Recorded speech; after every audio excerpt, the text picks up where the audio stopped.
नमस्कार, आदाब। मैं सुशील। दोस्तों, बीते 9 सालों में अगर आपको यह महसूस होने लगा है कि हमारी न्यायपालिका जुडिशरी सबसे निचले पायदान पे आके खड़ी हुई है, या न्यायपालिका में जो मौजूद जज हैं वो बहुत डरे हुए हैं या खामोश हो चले हैं, या सत्ता जो कहती है वैसा ही फैसला लिख रहे हैं, तो आप 2014 के दिसंबर में चले जाइए, जब एक जज की रहस्यमय तरीके से मौत होती है। जस्टिस ब्रिज गोपाल हरकिशन लोया, BH लोया। आपको याद होगा 2014 में और 2015 के बीच तमाम अखबार की सुर्खियों में BH लोया की रहस्यमय मौत दर्ज की गई थी। काफ़ी इस पे बहस हुई थी, लेकिन सारे बहस को दरकिनार कर दिया था, और ये कोई दूसरा नहीं किया था, यह उन्हीं के साथ ही जो जज थे उन्होंने उस रहस्यमय मौत पे पर्दा डाला था। खैर, उससे आगे बढ़े हम, रहस्यमय मौत की बात फिर कभी किसी एपिसोड में कर लेंगे, लेकिन सवाल उठता है कि जस्टिस लोया की मौत क्यों हुई थी? आखिर वह किस मुकदमे की सुनवाई कर रहे थे? उस मुकदमे में मुख्य आरोपी कौन था? उस सुनवाई के दौरान जज लोया को 100 करोड़ रिश्वत देने का ऑफर बॉम्बे हाईकोर्ट के चीफ जस्टिस मोहित शाह क्यों कर रहे थे? मोहित शाह भी गुजरात के हैं, और जिस मामले की जस्टिस लोया सुनवाई कर रहे थे उसमें भी एक शाह ही थे जो आज भारत के गृह मंत्री हैं। उस वक्त भारतीय जनता पार्टी के अध्यक्ष थे अमित शाह। चलिए जानते हैं, इसमें बड़ी बेहतरीन और तहकीकात स्टोरी स्वतंत्र पत्रकार निरंजन टाकरे ने किया था, जो द कैरबन मैगजीन में 2017 में छपा था। आप कहेंगे जब छप गया तो बताने की ज़रूरत क्यों? क्योंकि ऐसी चीज़ें आपको हमेशा बताई जानी चाहिए, क्योंकि आपको पता है गुजरात में कल ही नरोदा गांव में 11 लोगों की दंगे में हत्या हो जाती है और दंगाई बाइज्जत रिहा कर दिए जाते हैं। कल ही गुजरात में राहुल गांधी की याचिका खारिज कर दी जाती है। कुछ दिन पहले आपको याद होगा, गुजरात यूनिवर्सिटी अहमदाबाद के कोर्ट में जाती है और कहती है कि अरविंद केजरीवाल ने हमारा मानहानि किया है। कोर्ट फौरन याचिका स्वीकार कर लेता है। आखिर क्या वजह है? कहीं जज तो डरे हुए नहीं है? गुजरात दंगे की जो सुनवाई कर रहे हैं जज, कहीं वो डरकर तो फैसला नहीं दे रहे हैं? बात करनी पड़ेगी, इसीलिए मुझे लगा कि जस्टिस लोया की बात क्यों न की जाए। जस्टिस लोया मुंबई में CBI की विशेष अदालत के प्रभारी जज थे, जिनकी मौत 2014 में 30 नवंबर और 1 दिसंबर की बीच रात में होती है, जब वो नागपुर गए हुए थे। उस वक्त जस्टिस लोया सोहराबुद्दीन केस की सुनवाई कर रहे थे। आरोप था कि सोहराबुद्दीन का इनकाउंटर फर्जी है, और उसमें मुख्य आरोपी के तौर पर अमित शाह थे। मीडिया को बताया गया कि उनकी मौत दिल का दौरा पड़ने से हुई है। निरंजन टाकरे ने 2 नवंबर 2016 से 2017 के बीच इस पर काफ़ी तहकीकात की और पाया कि इनके मौत के इर्द गिर्द जो हालात हैं, परिस्थितियां हैं, वो कोई सामान्य परिस्थिति में उनकी मौत नहीं हुई है। इसके लिए उन्होंने जस्टिस लोया के फादर से बात की, पिताजी से बात की, उनकी बहन से बात उन्होंने की। हालांकि उनका मौत का सवाल आज भी बना हुआ है कि उनकी मौत कैसे हुई थी। जस्टिस लोया जब जून 2014 में CBI की विशेष अदालत में नियुक्त होते तो उसके पहले वहाँ जज होते हैं JT उत्पट। उनका तबादला जून में कर दिया जाता है, जून 2014 में। याद होगा कि मई में भारतीय जनता पार्टी की दिल्ली में सरकार बनती है, और जून में JT उत्पट, जो अमित शाह के मुकदमे को देख रहे थे, सोहराबुद्दीन केस की सुनवाई कर रहे थे, CBI की विशेष अदालत के जज थे, उनका तबादला कर दिया जाता है। दरअसल अमित शाह उस वक्त अदालत में पेश होने से छूट की मांग कर रहे थे, जिस पर जस्टिस JT उत्पट ने फटकार लगाई थी। इसके बाद ही उनका तबादला हो गया था। आउटलुक में फरवरी 2015 में एक रिपोर्ट प्रकाशित होती है। इस रिपोर्ट के मुताबिक 1 साल के दौरान जब उत्पट सीबीआई की विशेष अदालत की सुनवाई देखते रहे, बाद में कोर्ट रिकॉर्ड के मुताबिक अमित शाह एक बार भी अदालत नहीं पहुंचे थे। यहाँ तक कि बरी किए जाने के आखिरी दिन भी वो अदालत नहीं आते हैं। शाह के वकील इस मामले में रियायत देने के लिए जेटी उत्पट से कहते हैं वो मधुमेहग्रस्त हैं, मतलब शुगर के मरीज हैं अमित शाह, वो चल फिर नहीं सकते हैं, वो दिल्ली में व्यस्त रहते हैं। 6 जून 2014 को उत्पट ने शाह के वकील के सामने कहा कि यह अंतिम रियायत दे रहे हैं शाह को। 20 जून को अगली सुनवाई में हाजिर उनको होना ही पड़ेगा, वो नहीं आते हैं। इसके बाद उत्पट ने शाह के वकील से कहा, आप हर बार बिना कारण बताए रियायत की बात कह रहे हैं। 26 जून को अमित शाह को आना पड़ेगा। उत्पट का तबादला 25 जून 2014 को पुणे कर दिया जाता है और सुप्रीम कोर्ट के उस आदेश के खिलाफ किया जाता है जो 2012 में सुप्रीम कोर्ट ने अमित शाह को गुजरात से बाहर महाराष्ट्र में रहने को कहा था कि आप इस केस को गुजरात में रहते हुए प्रभावित कर सकते हैं। और सुप्रीम कोर्ट ने यह भी कहा था कि जब तक मामले की पूर्ण सुनवाई न हो जाए, फैसला नहीं आ जाए, तो जज बदला नहीं जाएगा। बावजूद इसके जज बदला गया क्योंकि सत्ता में नरेंद्र मोदी दिल्ली में आ चुके थे।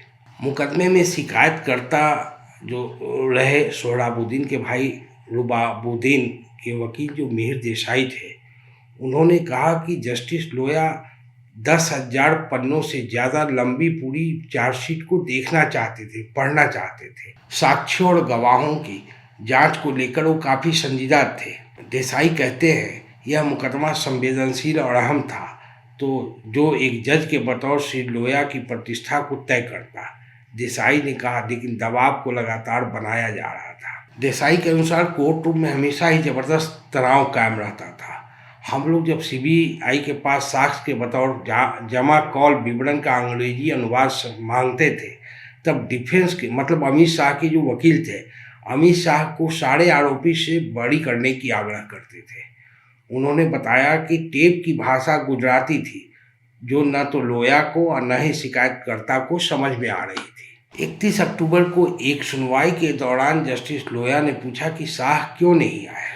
उनके वकीलों ने जवाब दिया कि खुद लोया ने उन्हें आने से छूट दे रखी है। लोया की टिप्पणी थी कि शाह जब राज्य में न हो तब यह छूट लागू होगी। उन्होंने कहा, उस दिन तो शाह मुंबई में ही थे और वे महाराष्ट्र में बीजेपी की नई सरकार के शपथ ग्रहण समारोह में हिस्सा लेने आए थे। अदालत से महज 1.5 किलोमीटर की दूरी पर अमित शाह थे, फिर कोर्ट क्यों नहीं आए। शाह के वकील को जस्टिस लोया ने निर्देश दिया कि अगली बार जब वे राज्य में हों तो उनकी मौजूदगी सुनिश्चित की जाए और सुनवाई की अगली तारीख 15 दिसंबर मुकर्रर कर दी गई। जाहिर सी बात है कि 15 दिसंबर को अमित शाह को उस कोर्ट में जाना था, पेशगी देनी थी। जस्टिस लोया की बहन डॉक्टर अनुराधा बियानी ने निरंजन टाकले को बताया, जस्टिस लोया ने हमें बताया था कि जो बॉम्बे हाईकोर्ट के चीफ जस्टिस है मोहित शाह, जो जून 2010 से सितंबर 2015 के बीच बम्बई हाईकोर्ट के मुख्य न्यायाधीश रहे, उन्होंने लोया को अनुकूल फैसला देने के एवज में 100 करोड़ रुपए की रिश्वत की पेशकश की थी। उनके मुताबिक मोहित शाह देर रात उन्हें फोन करके साधारण कपड़ों में मिलने के लिए कहते और उनके ऊपर जल्द से जल्द फैसला देने का दबाव बनाते थे। आपको याद होगा कि इसी फैसले के बाद अमित शाह को अध्यक्ष बनाया गया था, राष्ट्रीय अध्यक्ष, भारतीय जनता पार्टी का राष्ट्रीय अध्यक्ष बनाया गया था। तो जाहिर सी बात है फैसला उन्हें जल्दी चाहिए था।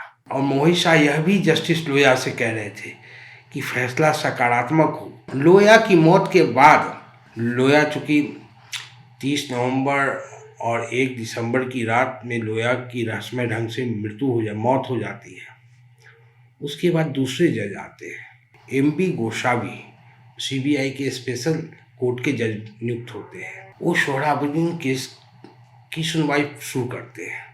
गोसावी ने 15 दिसंबर 2014 को सुनवाई शुरू की। सोहराबुद्दीन की तरफ से जो वकील हैं मिहिर देसाई, वो बताते हैं उन्होंने 3 दिन तक अमित शाह को बरी करने संबंधी डिफेंस के वकीलों की दलीलें सुनी। मतलब 3 दिन तक जो डिफेंस अमित शाह का बचाव करने वाली जो वकीलों की टीम थी उसको वो सुनते रहे। जब सीबीआई की दलील की बारी आई तो महज 15 मिनट उन्होंने सुना और उन्होंने 17 दिसंबर को सुनवाई पूरी कर दी और आदेश को रिजर्व कर दिया।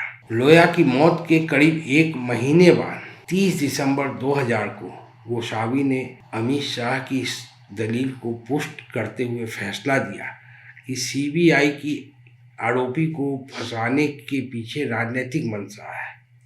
इसके साथ उन्होंने अमित शाह को बरी कर दिया और अमित शाह एक फेक इनकाउंटर केस में कोर्ट से बरी हो जाते हैं। बरी किसको चढ़नी पड़ती है? जस्टिस लोया की। जस्टिस लोया की बहन यह भी बताती है कि ठीक उसी दिन पूरे देश के टीवी पर्दे पर टेस्ट क्रिकेट से एमएस धोनी के संन्यास की खबर छाई हुई थी। 30 दिसंबर 2014 को फैसला आता है कि अमित शाह बरी कर दिए गए। कोई बड़े स्क्रीन पे फैसला दिखता नहीं है। बड़े स्क्रीन पे एमएस धोनी की खबर चलते रहती है कि एमएस धोनी क्रिकेट से संन्यास ले चुके हैं। अनुराधा बियानी बताती है कि हर टीवी चैनल के नीचे बस टिकर पर चल रहा था अमित शाह निर्दोष साबित, अमित शाह निर्दोष साबित, बड़ी भी नहीं, निर्दोष साबित। लोया की मौत के करीब 2.5 महीने बाद जस्टिस मोहित शाह जस्टिस लोया के परिवार से मिलने जाते हैं। जस्टिस लोया का जो बेटा अनुज लोया, उसने अपने परिवार के नाम एक पत्र लिखता है। जिस दिन चीफ जस्टिस मोहित शाह उसके घर पर आया, उस पर तारीख पड़ी थी 18 फरवरी 2015, यानी लोया की मौत के 80 दिन बाद। अनुज लोया क्या लिखता है? मुझे डर है कि यह नेता मेरे परिवार के किसी भी सदस्य को नुकसान पहुंचा सकते हैं और मेरे पास इनसे लड़ने की ताकत नहीं है। जस्टिस मोहित शाह के संदर्भ में लिखा था, मैंने पिता की मौत की जांच के लिए उनसे एक जांच आयोग गठित करने को कहा था। मुझे डर है कि उनके के खिलाफ हमें कुछ भी करने से रोकने के लिए वे हमारे परिवार के किसी भी सदस्य को नुकसान पहुंचा सकते हैं। हमारी जिंदगी खतरे में है। जस्टिस लोया का बेटा अनुज लोया यह खत अपने परिवार वालों के नाम लिखता है। अनुज ने अपने खत में 2 बार लिखा, अगर मुझे और मेरे परिवार को कुछ भी होता है तो उसके लिए साजिश में लिप्त चीफ जस्टिस मोहित शाह और अन्य लोग जिम्मेदार होंगे। तो समझ गए, न्यायपालिका में जो जज बैठे हैं, अगर वो दंगाइयों को छोड़ रहे हैं, अगर फर्जी इनकाउंटर करने वाले लोगों को छोड़ रहे हैं, निर्दोष साबित कर रहे हैं, बाइज्जत रिहा कर रहे हैं, तो आप इससे चौंकिएगा नहीं, क्योंकि सभी जजों ने जस्टिस लोया की मौत को देखा है, बहुत नज़दीक से देखा है। जस्टिस लोया की मौत पर आपको मैं बताऊं कि 2018 में सुप्रीम कोर्ट के 4 जज बाहर निकलकर प्रेस कॉन्फ्रेंस करते हैं और कहते हैं जज लोया के मुकदमे की लिस्टिंग नहीं हो रही है, सूचीबद्ध नहीं किया जा रहा है उस केस को। और खुद कौन जस्टिस लोया के मौत पर संदेह व्यक्त कर रहे थे। 2018 में जस्टिस रंजन गोगोई 2018 के अंत में चीफ जस्टिस ऑफ इंडिया बनते हैं और वही खारिज कर देते हैं, फिर कोई सुनवाई नहीं होती है। तो क्या आप और हम समझते हैं कि हम लोग को इंसाफ मिलने वाला है? जब जज की हालत ये है, जब चीफ जस्टिस ही अपने जूनियर जज को 100 करोड़ रुपए की पेशकश कर रहा हो और जब पेशकश आप अस्वीकार कर दें, उस जज की मौत रहस्यमय तरीके से हो जाती है। उसका पोस्टमार्टम कौन करता है पता नहीं। उस जस्टिस लोया की डेड बॉडी एक आरएसएस कार्यकर्ता ले जाकर परिवार को दे रहा है, परिवार को भी खबर नहीं। जस्टिस लोया की मौत सुबह 6:15 पर दर्ज की जाती सरकारी कागजात के अनुसार। जस्टिस लोया के पिताजी को, जस्टिस लोया की बहनों को 5 बजे सुबह ही कॉल चला जाता है कि जस्टिस लोया की मौत हो चुकी है और सरकारी रिपोर्ट में सुबह 6:15 बजे दर्ज है। पोस्टमार्टम तो उस डेड बॉडी का होता है जिसके मौत पर संदेह होता है। अगर दिल का दौरा पड़ा था तो पोस्टमार्टम की क्या जरूरत थी। जस्टिस लोया की पोस्टमार्टम हुई, बताएंगे। आज के लिए इतना ही। एक चीफ जस्टिस ने जस्टिस लोया को 100 करोड़ रुपए रिश्वत की पेशकश क्यों की थी, नहीं लेने का परिणाम क्या हुआ। उसके बाद 30 दिसंबर को एक शख्स निर्दोष साबित हो जाता है। बहुत बहुत शुक्रिया।